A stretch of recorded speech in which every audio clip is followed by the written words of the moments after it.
The premise of SefChol is simple yet extremely effective. 50 strangers awaken in a dark room where in the middle sits a mechanical rotating eye that spins every 2 minutes, killing one of them at seemingly random.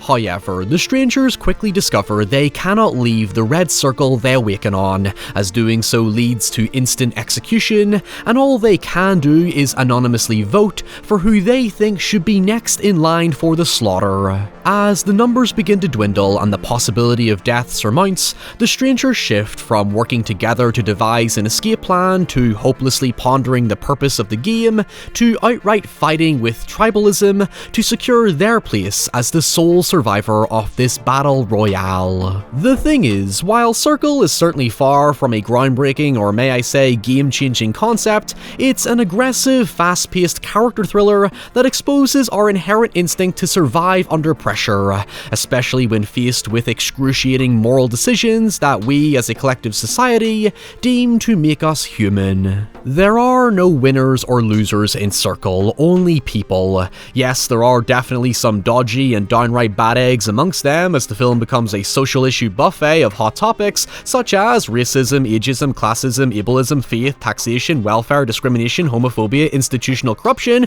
late-stage capitalism in the form of a suspender-wearing douchebag, and of course whether this kid gets good enough grades in school not to die. But despite almost all of them being nameless strangers from start to finish by their own rule to avoid generating empathy for the sake of fair game, loosely inspired by the 1957 jury drama 12 Angry Men, they try to be as reasonable as humanly possible as they're put into a position where every 2 minutes, someone is objectively going to die. You can understand why characters behave in the selfish ways that they do, regardless of whether you agree with them morally or not, because with death being literally minutes away, it's in their best interest to prolong their individual survival, exposing how taken for granted each precious moment of being alive truly is. Now, I hate the idea of discussing this film around what you would do in this situation because it's easy to say we would all act like compassionate saints, but saying that lacks the self-awareness that we're all fallible and afraid to admit. A lot of us would probably act against our own morals and values when it's firmly established that the only way out of this scenario is being the last person standing. Ultimately, it's a competition where the only aim is to win by any means necessary. It's about humanity being forced to choose between survival and the dignity and integrity we hold ourselves and hypocritically others accountable to on a daily basis. What quickly emerges is a very authentic social dynamic. You broadly have the red shirt characters who don't say a word or get involved in deliberations, or simply don't put up a fight amongst the bigger egos who attempt to formulate structure for both better and worse, which ends up in 2 caveats. One, you hide in the background, don't call attention to yourself, and mid your way to the final few, only to inevitably perish when matched against the best of the best, so to speak, literally how I play every battle royale game to break the top 10 for meaningless bragging rights. Or 2, you put yourself in a position to dominate and control the game to get subordinate people on your side, although at the risk of being put into the firing line, which works for some and not so much for others when karma catches up with them. That's basically the structure of the drama moving forward. We're witnessing a sample of society fight for their position to stay atop the food chain as long as possible until they inevitably meet their inescapable fate, with some groups forming alliances and targeting others, slowly increasing the value of not only each person's vote, but what they stand to offer those in control. Now, we will circle back to the film later in the video once I address the film through the lens of game shows that make us question our morality, but as always, if you have your own thoughts and recommendations, please leave them in the comments below, like and subscribe to feed the algorithm gods, and lastly, here are a few words from this video's sponsor, Grammarly. So, I do a lot of writing, from weekly scripts to countless emails and business admin, and with regular deadlines, it can be overwhelming trying to maintain productivity, especially during periods of writer's block. That's where Grammarly Go comes in. Grammarly Go offers personalized generative AI assistance to help speed up tasks, spark creativity when my concentration is low, and clean up certain aspects of my convoluted word vomit without replacing or interfering with my original style. With Grammarly Grammarly.go, I can personalize it to my tone of voice to adapt to whatever I'm writing. For example, when it comes to business emails that require some assertiveness in time-sensitive scenarios, I always worry about coming across as rude, and sometimes end up sounding just a little too much of a pushover. So rather than overthink every tiny detail or get bogged down in stress, Grammarly.go helps alleviate that pressure by composing the email based on the prompts I give it, and in turn it helps me adapt some of that language into my own future correspondence. Additionally, when I find myself proofreading my scripts to make sure they make sense to others, Grammarly.go can suggest ways to improve sentences and paragraphs, which in the case of this nightmare script, and knowing that I suck at conclusions, Grammarly.go would point out when I got structurally unclear and unfocused, and suggested rewrites to make obtruse sounding sentences simple and efficient. You can actually use Grammarly.go for free and get 100 prompts per month to test drive its effects on your own workflow. You'll be amazed what you can do with Grammarly.go, so why not sign up today at grammarly.com/ryanhollinger06 and get 20% off Grammarly Premium, and in doing so, you'll also be helping out my channel as well. Game shows. Love them, hate them, have nothing but indifference to them. You can't deny how popular they are amongst general audiences for a magnitude of reasons. Some enjoy the thrill of the escapism, others love to challenge themselves, and many feed off the endorphin boost from a big win as equally as a big loss. For me personally, depending on what mood I'm in and whether I have a choice in the matter, game shows by their nature have a way of energizing me as someone who's naturally competitive. From the happiness I feel when an underdog wins, to the same hard-hitting pain when they lose, to honestly getting petty joy out of seeing smug, arrogant ones get their comeuppance. Because you have all the grace of a reversing dump truck without any tyres on. I don't sit and watch them on the regular or anything, but in the UK, they're so ubiquitously part of our culture that I can't escape the affinity I have for them. On the one hand, there are unforgettable stories from the US's pressure luck controversy, where a contestant skillfully mastered the system to win over $100,000, to the UK's infamous Charles Ingram coughing scandal on Who Wants to Be a Millionaire, where he, his wife, and another contestant devised a plan to cough Ingram towards all the correct answers to win £1 million. However, on the other hand, in the context of SefChol, you have the beating heart of any good game show, and that's the concept. Specifically, concepts that have a moral twist to them, let's say. Granted, you could apply the concept of moral integrity to any competitive scenario, but to get across what I mean, there are two game shows in the UK based on individualistic strategy that are mirrored in SefChol. Obviously without the doomsday aspect, although I can't decide which has a more evil eye, the laser beam in SefChol or Anne Robinson in The Weakest Link. So, the goal of the first show, The Weakest Link, was for contestants to work together to build a pot of money by individually answering questions, and the longer they maintained the chain of correct answers, the higher the pot's value would be if the next player decides to bank the money before their question begins. If the next player doesn't immediately bank, they're forced to commit to the question, and if they get that question wrong, the value resets, making it harder to achieve the maximum payout before time runs out. At the end of each round, contestants vote for who they think is currently the weakest player,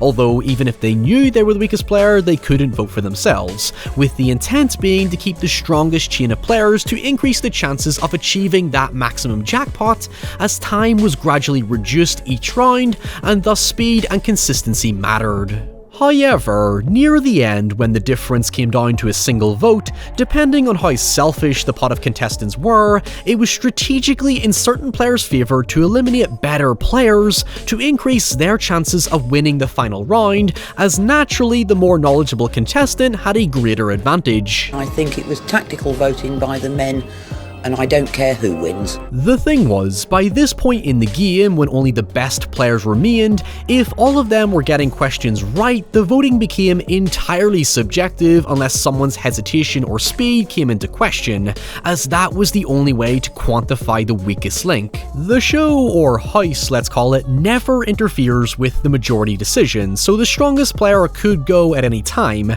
It's only in the event of a tie does the stronger player get an automatic pass. As such, it's a game that begins with everyone working together to milk the house for the maximum value, but by the end, when only the true competition remain, their target becomes each other. Absolute treachery. 4 of us had an alliance going.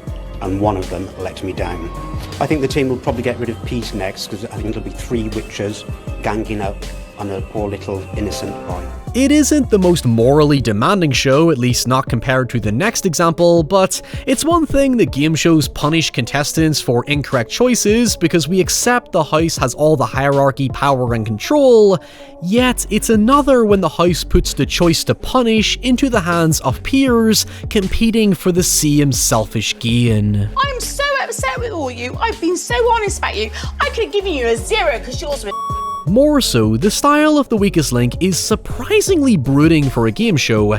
Heck, the rotational feel is very akin to Circle. There's no audience, and the host is encouraged to scrutinize and even outright mock players, adding to the intense feeling of isolation and judgment, especially when the weakest link of each round had to do a walk of shame out of the studio. For what is still, by design, a very traditional game show, The Weakest Link was subversive by way of antagonism, but that undignified bleakness can be matched against another now retired UK game show called Golden Balls, where contestants would rack up money over the course of the show, and at the end the 2 finalists would be given the choice to split or steal without the other knowing. So how the ending worked was that if the contestants both chose split, they would share the money 50-50, but if one was to split and the other was to steal, the stealer would get all the money and the splitter would get nothing.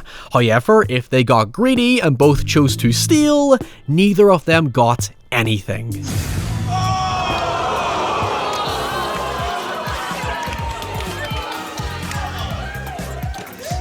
On behalf of ITV, thank you for your incredible generosity. It was a diabolically brilliant concept, because before they secretly made their decision and revealed their hands simultaneously, they were given a minute or so to negotiate what they were going to do, where more times than not, they would be like, oh, I'm going to split, I promise I'll split, trust me, I'm going to split with you all the way. And then, of course, one of them would obviously stab the other in the back.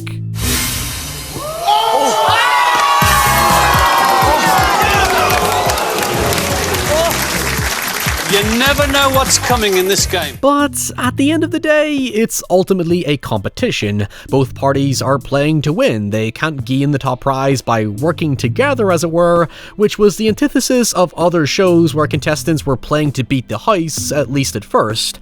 And what really helped encourage players to steal was the fact that the money was sometimes absurd, life-changing sums relative to the usual family holiday or car buying payout equivalents of other shows. Thematically speaking, Golden Balls was a game show designed to favour the house by turning proverbial innocent people against each other and taking their attention away from the real antagonist, even subconsciously twisting words and manipulating the premise that stealing was the wrong and unethical choice, which, outside the context of a game show, it is. The show was infamous, but also incredible as a viewer for this very reason, because you felt the anguish and heartbreak when the splitter was lied to, but for many stealers, they shrugged off their shoulders like a boss, saying, what did you expect? I came here to win, even if they did feel genuine guilt. Years ago, I remember reading comments from people judging the stealer and ridiculing their decision and characterizing them as the villain in their post-show interview, but can you really fault someone for taking a life-changing prize from a stranger they're never going to see again? In fact, there was legitimate research conducted on the show because it looked like a borderline social experiment on trust, deception, and emotional manipulation, especially when it came to moral decision-making under pressure. It's even shown that the probability is better in your favor to pragmatically choose steal, because if you split, you're placing your entire trust and outcome in the other person whose mind you can't read, splitting as well.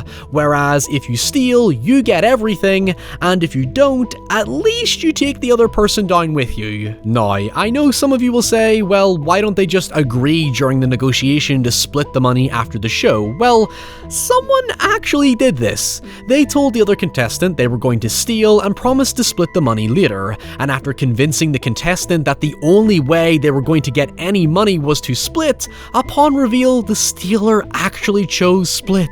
It was an utterly genius piece of social engineering, because even after admitting they were going to steal, by choosing split, it reaffirmed the sincerity of their original promise to split the money, and also, in the event that the other contestant did steal, that jackpot would forever be tainted with profound guilt. The lies and gaslighting are essentially poker tactics. The game doesn't reward sportsmanship or good behavior. It rewards those who can separate being human from being the player at odds with a system designed for only the strongest to prosper. That's why I could never go on any game show. I just couldn't live with the decision of throwing anyone under the bus. There were some cold, heartless stealers on that show that even made me question how much of that behavior they exhibited in real life. But I understand, under the conditions of the game, yeah, it may look ruthless, but it's still fair play. Nobody is breaking any rules, and everyone on it is a willing participant to those conditions.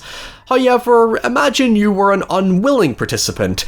Well, that's where SefChol's fatal existentialism comes into play.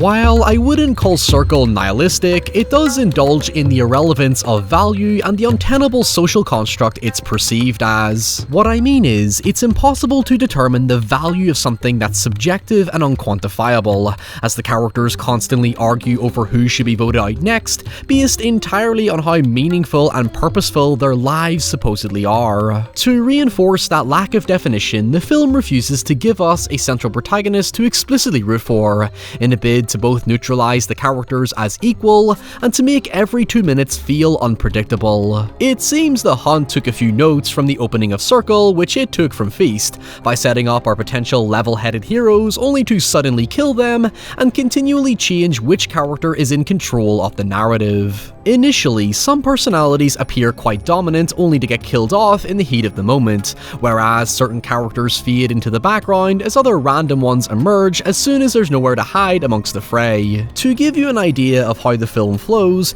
early on it lands on this one utter sociopath who convinces the majority that to buy time they should target the oldest age group because they're technically next in line in the natural order, eventually turning his attention to a cancer survivor in remission, somehow claiming her life is less valuable because the cancer could return, along with her already diminished life expectancy. When he inevitably gets shocked out of the picture because there's also value in not being an insensitive, entitled douchebag preying on the weak when he himself gave the group no reason to keep him around, we start to see them unite under the banner of targeting bad people, which includes a racist cop and a domestic abuser, before hitting the moral dilemma of just what exactly falls under the umbrella of a bad person, and how can that badness be measured and quantified when you start to run out of people with definable criminal or corrupted behavior. Eventually, you're going to end up with characters who are rude, unfriendly, and speak harshly under the pressure of their dwindling mortality, but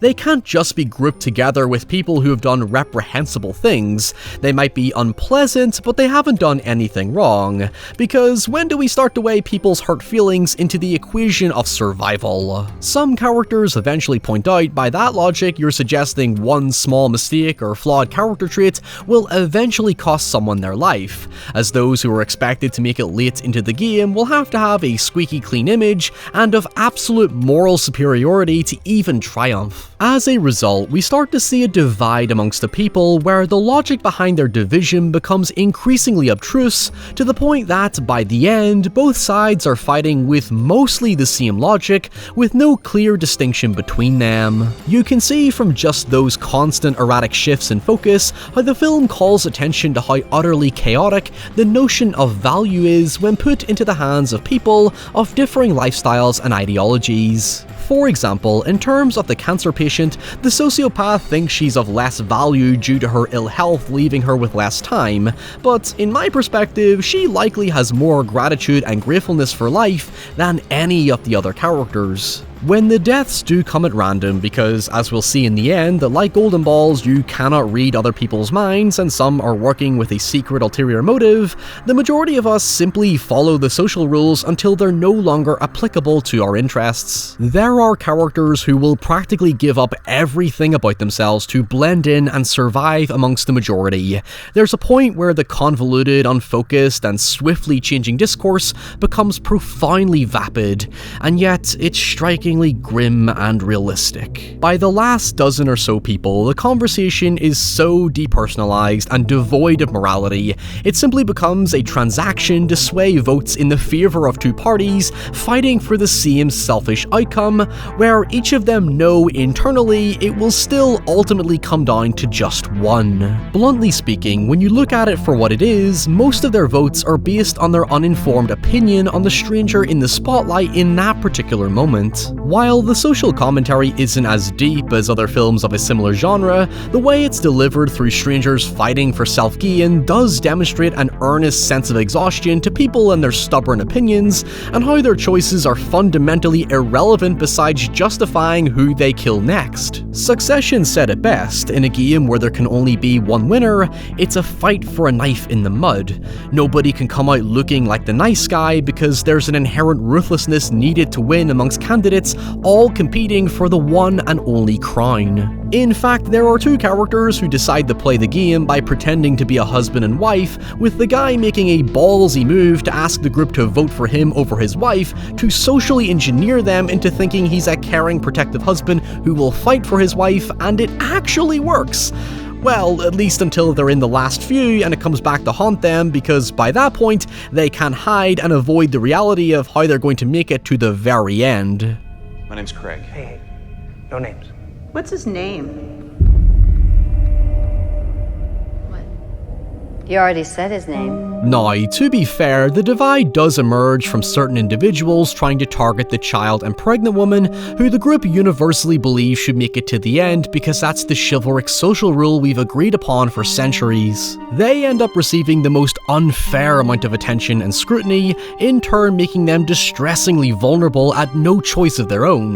The most desperate characters spitefully start voting for them out of envy for being seen as the most deserving of safety, thinking that by eliminating them, it neutralizes the competition. Furthering the point about what value means to people, they ask for volunteers early on, leading to a teenager agreeing to sacrifice himself because he doesn't want to vote to kill anyone, which in turn sees another character nobly taking his place. This scene hits me the hardest because despite learning nothing about either character, their performances are heartbreaking. The guy's sacrifice just shows how utterly selfless some people can be, and it hits even aggressively harder 2 minutes later when the group are right back to asking the teenager to take the next turn. That is bleak. It's another powerful point about value. They salute this man for giving them a precious 2 extra minutes of time, time being one of the most valuable and finite things we have as humans, only to regress back to where we started, devaluing not only that entire 2 minutes, but an entire man's life. Ultimately, there is no answer to the question whose life is most worthy.